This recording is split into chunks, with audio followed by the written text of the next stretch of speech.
ونستغفره ونعوذ بالله من شرور أنفسنا ومن سيئات أعمالنا من يهده الله فلا مضل له ومن يضلله فلا هادي له وأشهد أن لا إله إلا الله وحده لا شريك له وأشهد أن محمدا عبده ورسوله أما بعد فإن خير الحديث كتاب الله وخير الهدي هدي محمد صلى الله عليه وسلم وشر الأمور محدثاتها وكل محدثة بدعة وكل بدعة ضلالة وكل ضلالة في النار فأعوذ بالله السميع العليم من الشيطان الرجيم بسم الله الرحمن الرحيم يا أيها الذين آمنوا اتقوا الله حق تقاته ولا تموتن إلا وأنتم مسلمون يا أيها الناس اتقوا ربكم الذي خلقكم من نفس واحدة وخلق منها زوجها وبث منهما رجالا كثيرا ونساء واتقوا الله الذي تساءلون به والأرحام إن الله كان عليكم رقيبا يا أيها الذين آمنوا اتقوا الله وقولوا قولا سديدا يصلح لكم أعمالكم ويغفر لكم ذنوبكم ومن يطع الله ورسوله فقد فاز فوزا عظيما وقال له عز وجل بسم الله الرحمن الرحيم وأن ليس للإنسان إلا ما سعى وأن سعيه سوف يرى۔ سب سے پہلے تمام قسم کی حمد و ثنا بڑائی کبریائی اور بزرگی و صلی اللہ عز و جل کے لیے لائق و زیبا ہے جس نے ہمیں اور آپ کو اس دنیا میں پیدا فرمایا۔ بے شمار درود و سلام نازل ہو تمام نبیوں پیغمبروں اور رسولوں پر، خصوصاً تاجدار مکی و مدنی احمد مصطفیٰ محمد مصطفیٰ صلی اللہ علیہ وسلم پر۔ حضرات، خطبہ مسنونہ کے بعد سورۃ النجم کی جو 2 آیتیں آپ کے سامنے پڑھی گئی ہیں، ان آیتوں میں رب العزت نے اپنے بندوں کو یہ بات بتائی ہے کہ حشر کے میدان میں، آخرت میں انسانوں کی نجات اور کامیابی کا دار و مدار خود ان کے اپنے اعمال پر ہوں گے۔ ہم اور آپ اس دنیا میں جو کر رہے ہیں یا جو کچھ کر کے جائیں گے، وہی اعمال ہمارے اور آپ کے ساتھی بنیں گے۔ پیغمبر صلی اللہ علیہ وسلم نے ارشاد فرمایا کہ انسان اس دن اپنے دائیں جانب دیکھے گا تو وہ صرف اپنے دنیاوی اعمال دیکھے گا، بائیں جانب دیکھے گا تو بھی صرف اپنے دنیاوی اعمال دیکھے گا، پیچھے جانب دیکھے گا تو صرف وہ اپنے اعمال دیکھے گا، اور اپنے سامنے دیکھے گا تو دہکتی ہوئی اور بھڑکتی ہوئی جہنم کی آگ نظر آئے گی۔ تو پیغمبر صلی اللہ علیہ وسلم نے ارشاد فرمایا فاتقوا النار ولو بشق تمرہ، کہ لوگوں اپنے آپ کو جہنم کی آگ سے بچاؤ، چاہے کھجور کا ایک صدقہ کر کے ہی کیوں نہ ہو۔ اس لیے کہ یہ گھڑی محشر کی ہے، تو عرصہ محشر میں ہے۔ یہ گھڑی محشر کی ہے، تو عرصہ محشر میں ہے، پیش کر غافل عمل گر کوئی دفتر میں ہے۔ لیکن حضرات، ہم اور آپ بشر ہیں، ہم اور آپ انسان ہیں، ہم سے خطائیں ہوتی ہیں، ہم سے غلطیاں ہوتی ہیں، ہم سے معصیتیں ہوتی ہیں، ہم سے نافرمانیاں ہوتی ہیں، ہم سے گناہ ہوتے ہیں۔ رب العزت کا یہ فضل دیکھو، اور رب العزت کا اپنے بندوں پر یہ کرم اور احسان دیکھو کہ وہ ہماری خطاؤں کو، ہمارے گناہوں کو، ہماری غلطیوں کو، ہماری نافرمانیوں کو معاف کرنے کے لیے قیامت کے دن شفاعتوں کا اور سفارشات کا ایک سلسلہ رکھا ہے، اور خوش نصیب بندے ہوں گے وہ جو شفاعت کے مستحق قرار پائیں گے۔ اور جب شفاعت کی بات آتی ہے تو قرآن مجید کے اندر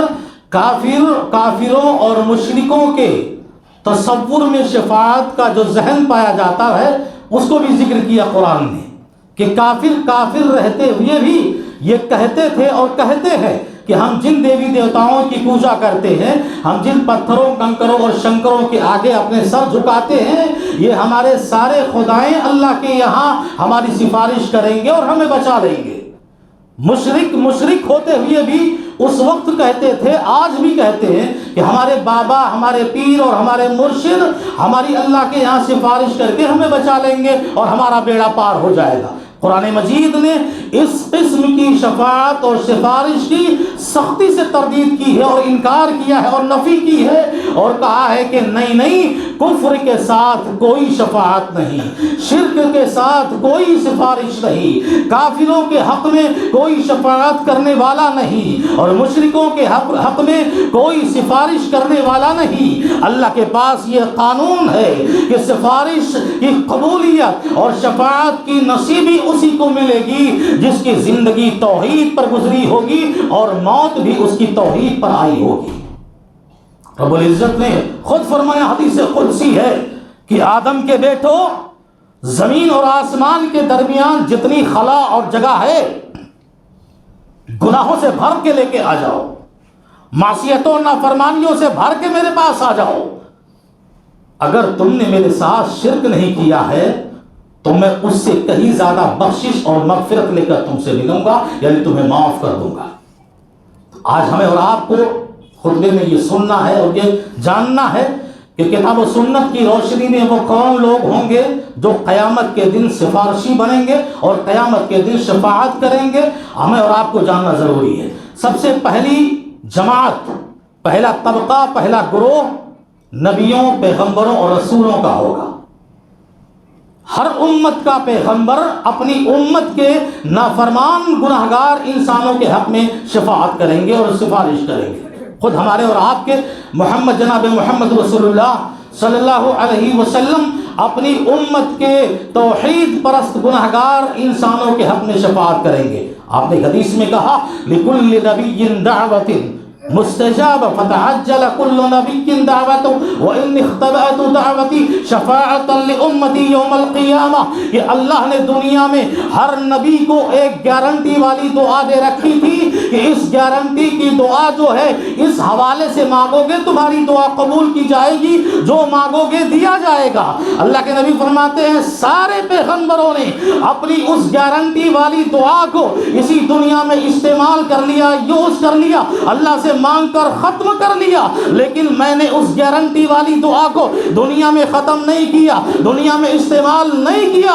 وَإِنِّ اخْتَبَأْتُ دَعْوَتِي شَفَاعَةً لِأُمَّتِي يَوْمَ الْقِيَامَةِ، میں اسی دعا کو لے کر قیامت کے دن اپنی امت کے گنہگار انسانوں کے حق میں شفاعت کے لیے کھڑا ہوں گا، اور اس دعا کو میں نے محفوظ رکھا ہے۔ ذرا سوچو کتنے رحیم تھے ہمارے پیغمبر، کتنے مشفق تھے ہمارے محمد صلی اللہ علیہ وسلم، اور کتنی طلب تھی آپ کو اپنی امت کی، کتنی فکر تھی آپ کو اپنی امت کی، کتنے غمخوار تھے، کتنے ہمدرد تھے۔ مسلم احمد کی روایت میں آتا ہے کہ ایک بار نبی کریم صلی اللہ علیہ وسلم نے ارشاد فرمایا کہ اللہ کی جانب سے میرے پاس ایک فرشتہ آیا اور اس نے کہا، اے محمد، اللہ نے آپ کو دو باتوں میں کسی ایک بات کو، دو چیزوں میں کسی ایک چیز کو اختیار کرنے کی اجازت دی ہے، ان دو باتوں میں جس بات کو چاہو آپ اختیار کر لو۔ پہلی بات، آپ کی آدھی امت جنتی ہوگی، آپ کی آدھی امت جنت میں جانے والی ہے، اور دوسری بات، قیامت کے دن آپ کو اپنی امت کے انسانوں کے حق میں شفاعت کا حق ملے گا۔ اللہ کے نبی صلی اللہ علیہ وسلم فرماتے ہیں کہ میں نے شفاعت کو اختیار کیا کہ اللہ تو مجھے قیامت کے روز اپنی امت کے گنہگار موحدین امتیوں کے حق میں شفاعت کا حق دے دے۔ صحابہ کرام نے فرمایا کہ اللہ کے نبی، کیا ہم ان خوش نصیبوں میں شامل ہیں، کیا ہم ان سعادت مندوں میں شامل ہیں جنہیں آپ کی شفاعت ملنے والی ہے، جنہیں آپ کی سفارش ملنے والی ہے؟ اللہ کے نبی جناب محمد رسول اللہ صلی اللہ علیہ وسلم نے فرمایا، صرف تمہیں نہیں فَهِيَ لِمَن مَّاتَ مِنْ أُمَّتِي لَا يُشْرِكُ بِاللَّهِ شَيْئًا، میری اس شفاعت کا حقدار میری امت کا ہر وہ فرد ہوگا جس کی زندگی توحید پر گزری ہوگی، جس کی موت توحید پر آئی ہوگی، اور جس نے ساری زندگی کبھی اللہ کے ساتھ شرک نہ کیا ہوگا، اور وہ اس حال میں قیامت کے روز آئے گا تو میری امت کے اس فرد کے لیے میری شفاعت اسے ضرور مل کر رہے گی۔ آپ صلی اللہ علیہ وسلم کی یہ شفاعت اپنی امت کے لیے خاص ہوگی، اور آپ کی شفاعت کا یہ معاملہ ہوگا کہ کچھ ایسے امتی ہوں گے، کچھ ایسے لوگ ہوں گے جن کے حق میں جہنم کا فیصلہ ہو چکا ہوگا، دوزخ میں جانے کا فیصلہ ہو چکا ہوگا، پر پیغمبر صلی اللہ علیہ وسلم کی سفارش اور شفاعت کی وجہ سے انہیں جہنم میں داخل کرنے کے بجائے اللہ جنت میں داخل کر دے گا۔ کچھ ایسے لوگ بھی ہوں گے جو جہنم میں جا چکے ہوں گے، جو جل رہے ہوں گے، لیکن پیغمبر صلی اللہ علیہ وسلم کی شفاعت کی بنیاد پر ان کے سزا کی جو مدت تھی، ان کے عذاب کی جو مدت تھی، اور جہنم میں جتنے وقت تک رہنے کا موقع تھا، اس وقت کے آنے سے پہلے ہی انہیں جہنم سے نکال کر کے جنت میں داخل کر دیا جائے گا۔ یہ تو آپ صلی اللہ علیہ وسلم کی اپنی امت کے لیے خاص شفاعت ہوگی، اور جو ساری انسانیت کے لیے شفاعت ہوگی وہ آپ بارہا سنتے ہیں، اسے مقام محمود کہا جاتا ہے کہ حشر کے میدان میں جہاں انسانیت پریشان ہوگی، جہاں پسینوں سے شرابور ہوگی، جہاں آسمانوں پر نکلا ہوا سورج انسانوں کے 1-2 میل کے فاصلے پر آ جائے گا، زمین فولاد کی ہوگی، تپ رہی ہوگی، سب حیران ہوں گے، پریشان ہوں گے، ساری انسانیت ہر ایک پیغمبر کے پاس جائے گی اور ان سے کہے گی شفاعت کرو۔ سارے انبیاء اور سارے پیغمبر اپنی اپنی معذرت کو ظاہر کر کے چھٹکارا حاصل کر لیں گے۔ اخیر میں جناب محمد رسول اللہ صلی اللہ علیہ وسلم ساری انسانیت کو لے کر کے اللہ کے بارگاہ میں حاضر ہوں گے اور اپنا سر سجدے میں رکھیں گے، اللہ کی حمد و ثنا بیان کریں گے، اور اس وقت اللہ جو مخصوص کلمات آپ کو سکھلائے گا انہی مخصوص کلمات کے ذریعہ اپنے رب کی اس طرح حمد و ثنا بیان کریں گے کہ اللہ خوش ہو جائے گا، اللہ راضی ہو جائے گا، اور پھر فرمائے گا یا محمد ارفع راسک اشفع تشفع وسل تعطى، اے محمد اٹھائیے اپنا سر، اٹھائیے اپنا سر اور شفاعت کیجئے، آپ کی شفاعت قبول کی جائے گی، آپ مانگیے جو آپ مانگنا چاہتے ہیں آپ کو دیا جائے گا، یہ آپ کی عام شفاعت ہوگی۔ ورنہ یہ ہے کہ من ذا الذی یشفع عنده الا باذنہ، قیامت کے دن جب تک اللہ کسی کو اجازت نہ دے اس کی اجازت کے بغیر کوئی شفاعت کرنے کی جرات اور کوئی سفارش کرنے کی ہمت نہیں کر سکتا۔ اللہ کے حکم سے یہ پیغمبر اپنی امت کے حق میں بھی سفارش کریں گے اور عام انسانوں کے حق میں بھی سفارش کریں گے، اور اسی قیامت کے روز دوسرے نمبر کے جو سفارشی آئیں گے، جو شفاعت کرنے والے لوگ آئیں گے، وہ ملائکہ اور فرشتے ہوں گے۔ ہماری اور آپ کی زندگیاں واللہ فرشتوں سے گھری ہوئی ہے،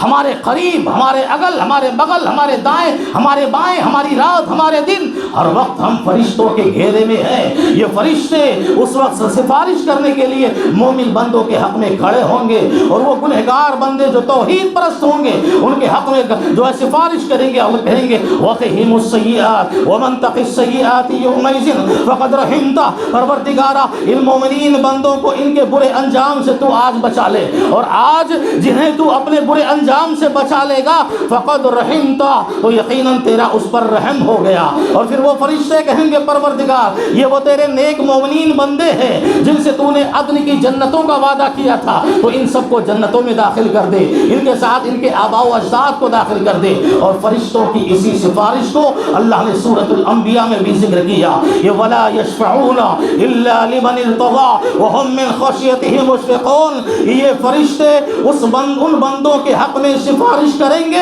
جن کے حق میں شفاعت سے اللہ راضی ہوگا، اللہ خوش ہوگا، اس حال میں کہ فرشتے اپنے رب سے مارے خوف کے کانپ رہے ہوں گے، مارے خوف کے فرشتے اپنے رب سے ڈر رہے ہوں گے، پھر بھی وہ مومنوں کے حق میں شفاعت کریں گے۔ اسی طرح تیسرے نمبر کے سفارشی ہوں گے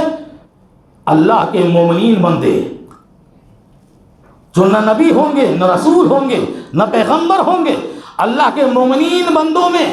جو متقی ہوں گے، جو پرہیزگار ہوں گے، جو علماء ہوں گے، جو صلحاء ہوں گے، جو شہداء ہوں گے، جو صدیقین ہوں گے، جو سچ بولنے والے لوگ ہوں گے، ایسے اپنے ان مومنین بندوں میں اللہ کچھ بندوں کو حق شفاعت دے گا اور شفاعت کی اجازت دے گا، کرو شفاعت کن کے حق میں؟ اپنے مومنین بھائیوں کے حق میں۔ لیکن یاد رکھو اس دنیا میں ہم یہ طے نہیں کر سکتے اور یہ نہیں کہہ سکتے کہ ہم بہت نیک ہیں تو ہم آپ کی سفارش کر دیں گے، یا یوں نہیں طے کر سکتے کہ فلاں آدمی بہت نیک ہے وہ سب کی سفارش کر دے گا، نہیں، یہ تو اللہ جانتا ہے کہ ہضم روز محشر اور قیامت کے دن اللہ کو کون سا مومن بندہ کتنا محبوب لگ جائے اور کتنا پیارا لگ جائے، اور دنیا میں کی ہوئی عبادتیں اس کو کتنی بھا جائیں اور کتنی پسند آ جائے کہ اللہ اس کو اجازت دے، جاؤ تم شفاعت کرو، آج تمہاری سفارش قبول کی جائے گی۔ وہ مومنین بندے اپنے مومن بھائیوں کے حق میں شفاعت کریں گے۔ دلیل ثبوت کیا ہے؟ اللہ کے نبی صلی اللہ علیہ وسلم نے ارشاد فرمایا،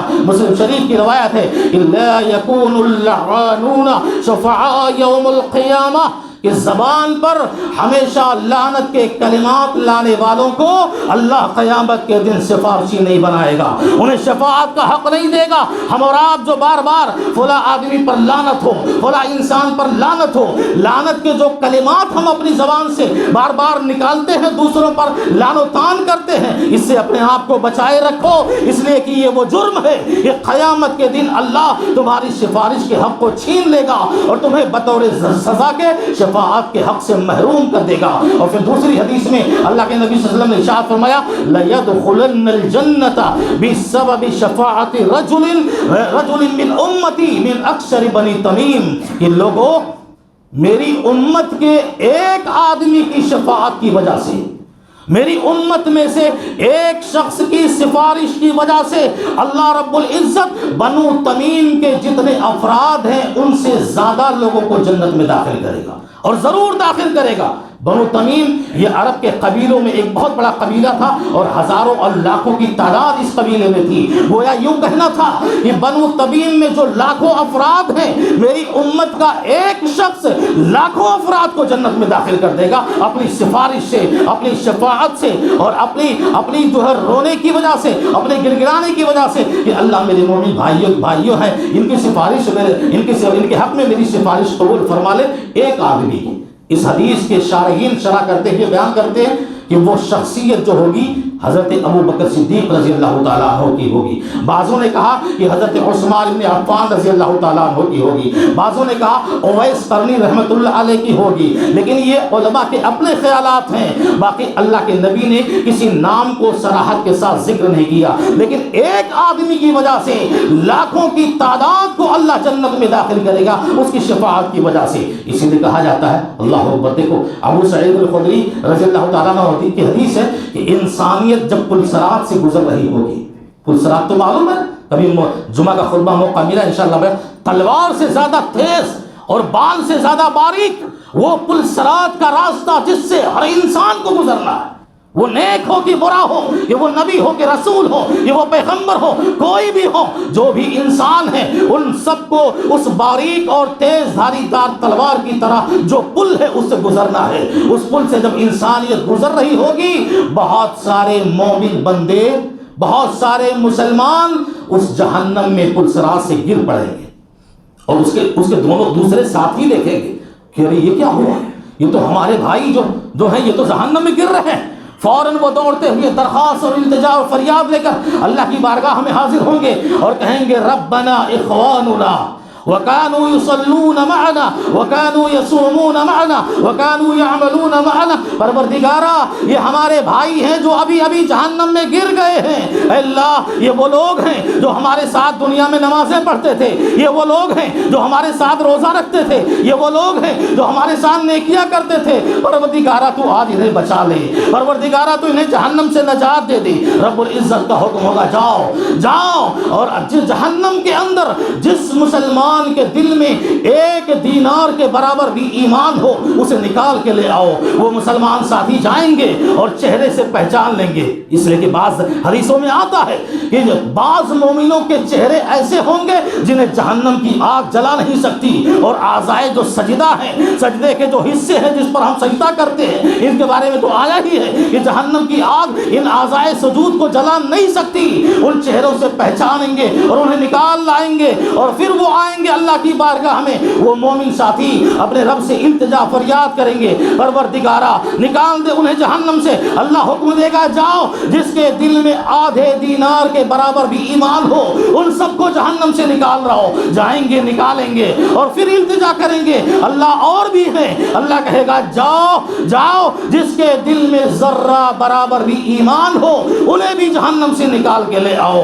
یہ مومنوں کی شفاعت اپنے مومنین بھائیوں کے حق میں ہوگی جنہیں اللہ قبول فرمائے گا۔ اس سے یہ مسئلہ بھی نکلتا ہے کہ اس دنیا میں اپنی صحبت کے لیے نیک آدمی کو اختیار کیا کرو، تو اپنے تعلقات نمازوں کی بنیاد پر رکھا کرو، اپنے رشتے روزوں کی بنیاد پر رکھا کرو، اور اپنے رابطے عبادتوں کی بنیاد پر رکھا کرو، اس لیے کہ آپ کے اس دنیا میں جتنے اچھے ساتھی ہوں گے وہی ساتھی قیامت کے روز آپ کے لیے سفارش لے کر کھڑے ہوں گے، شفاعت لے کر کھڑے ہوں گے، اور اللہ ہمارے مومنین بھائیوں کی شفاعت کو مومنین کے حق میں قبول فرمائے گا۔ اللہ رب العزت ہمیں اچھے ساتھیوں کو اپنانے کی توفیق عطا فرمائے، آمین۔ اسی طرح آپ دیکھیے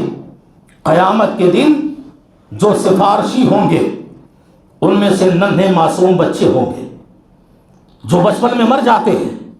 جو ماں کی گود میں انتقال ہو جاتے ہیں، جو بالغ ہونے سے پہلے دنیا سے رخصت ہو جاتے ہیں، یہ اپنے ماں باپ کے حق میں سفارش کریں گے، یہ اپنے ماں باپ کے حق میں سفارش۔ دیکھو معصوم بچہ اپنے ماں باپ کی گود میں جب دم توڑتا ہے نا تو ماں باپ کا کلیجہ چھلی ہو جاتا ہے، ماں باپ کا دل تڑپ اٹھتا ہے۔ اسی لیے اس حدیث میں کہا گیا کہ جب اللہ کے حکم سے فرشتے کسی معصوم بچے کی روح کو نکالتے ہیں تو اللہ ان فرشتوں سے کہتا ہے کہ فرشتوں میرے فلاں آدمی کے ننھے معصوم کلیجے کے ٹکڑے کی روح کو تم نے قبض کر لیا، تم نے اس کی روح نکال لی۔ فرشتے کہتے ہیں اللہ ہاں تیرا حکم تھا ہم نے نکال لیا۔ اللہ کہتا ہے تو بتاؤ میرے اس فلاں بندے نے کیا ری ایکشن دکھایا، کیا کہا اپنی زبان سے، اور اس نے کیا کیا؟ وہ کہتے ہیں فرشتے اللہ اس بندے نے تیرے فیصلے پر رضامندی کا اظہار کیا، تیرے فیصلے پر خوش رہا اور تیرے فیصلے پر صبر کیا، اور اس نے الحمدللہ اللہ تیرا شکر ادا کیا، واسترجع اور انا للہ و انا الیہ راجعون پڑھا۔ اللہ کہتا ہے جاؤ فرشتے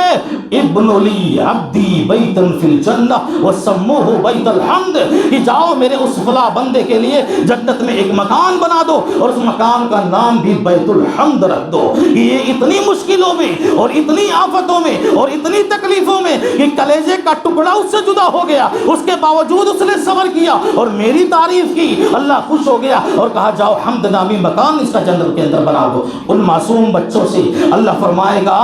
کہ جاؤ جنت میں داخل ہو جاؤ، جاؤ جنت میں داخل ہو جاؤ۔ وہ معصوم بچے کہیں گے نہیں اللہ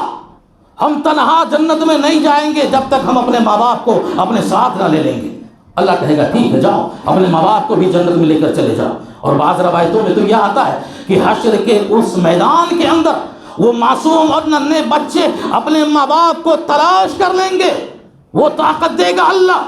اپنے ماں باپ کو تلاش کر کے اپنی ان کی انگلیاں پکڑ کر انہیں سیدھے جنت میں لے کر داخل ہو جائیں گے۔ اللہ ان ننھے معصوم بچوں کو یہ دے گا۔ اسی طرح قیامت کے دن جو شفاعت کرنے کے لیے ہمارے اور آپ کے لیے آئیں گے ان میں ایک بہت بڑا سفارشی قرآن مجید ہوگا۔ قرآن مجید جسے ہم پڑھتے ہیں، جسے ہم دل لگاتے ہیں، جس کی ہم تلاوت کرتے ہیں، جس کو ہم سمجھتے ہیں، جس کے مطابق ہم عمل کرتے ہیں، اللہ کے نبی صلی اللہ علیہ وسلم نے فرمایا اقرأوا القرآن فإنه يأتي يوم القيامة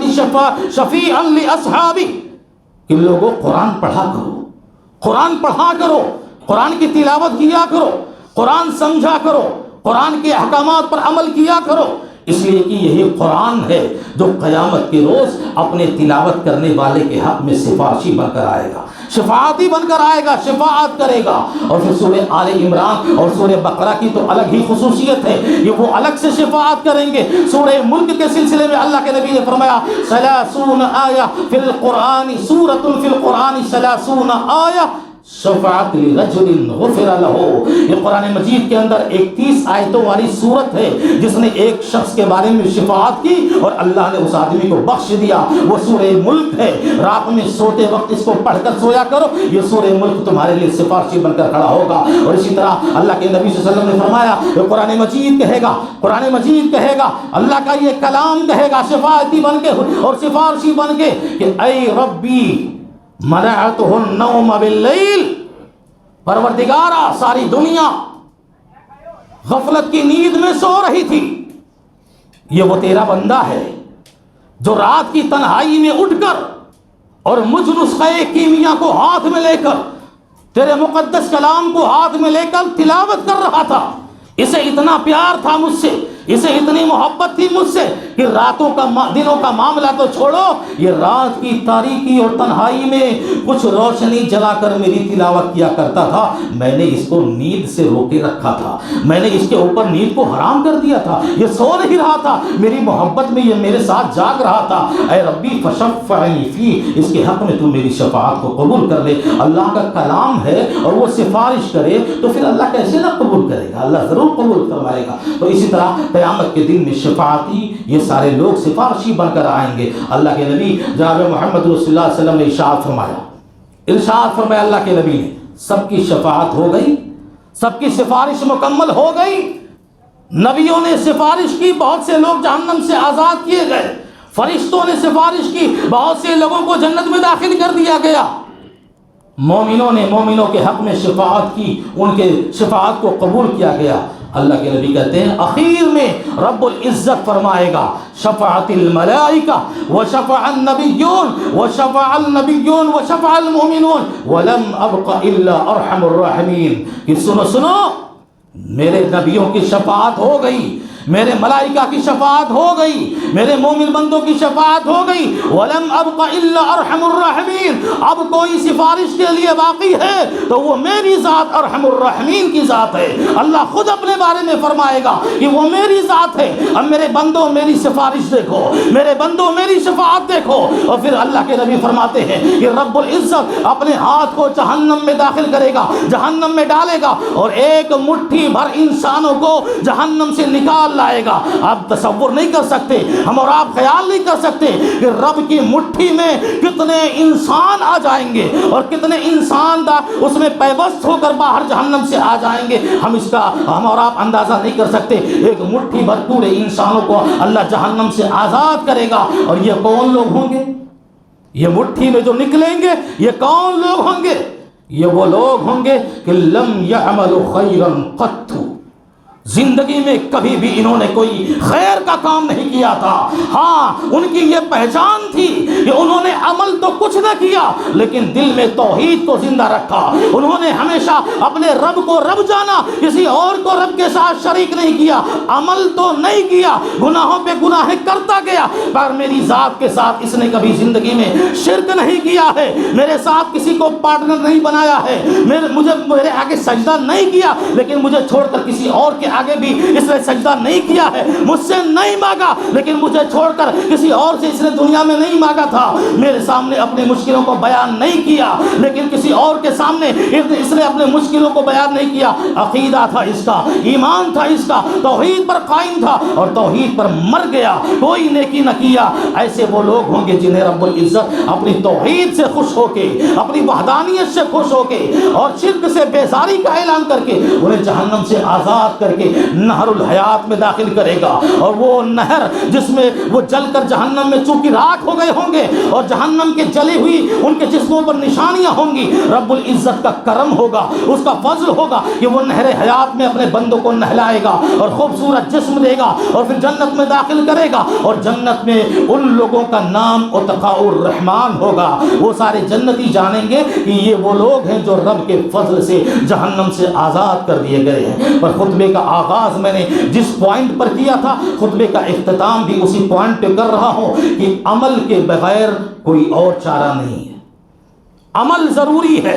ہاں ہم انسان ہیں، ہم مسلمان ہیں، گناہ تو ہونا خطائیں ہونی ہے لیکن رب العزت سے حسن زن کے ساتھ حسن عمل کو بھی اختیار کرو، اس لیے کہ ہماری نجات اور کامیابی کا دار و مدار خود ہمارے اپنے اعمال پر ہے۔ جستجو کرو، کوشش کرو نیک اعمال کی، بقیہ چھوڑ دو کہ اللہ ارحم الراحمین ہے، وہ ہمارے گناہوں کو معاف کرے گا، وہ ہماری غلطیوں کو معاف کرے گا۔ یہ سب چھوڑ کے آپ نیکیوں کو اختیار کرو، اچھے اعمال اختیار کرو۔ انشاءاللہ العزیز یہ امید رکھو کہ رب العزت ہماری توحید کے حوالے سے، ہماری وحدانیت کے حوالے سے اللہ کے آگے سر جھکانے کی وجہ سے یہ وہ عظیم نیکی ہے جس کی بنیاد پر ہم اور آپ انشاءاللہ آخرت کے میدان میں کامیابی سے سرفراز ہوں گے۔ اللہ رب العزت سے دعا ہے العالمین ہمیں اور آپ کو زیادہ سے زیادہ اچھے اعمال کرنے کی اور نیکیاں کرنے کی توفیق عطا فرمائے، اور ساتھ ہی ساتھ اللہ سے اپنی بخشش کی اور اپنی معافی کی امید بھی رکھنے کی اللہ ہمیں توفیق عطا فرمائے۔ اللہ جہاں ہم دنیا میں جی رہے ہیں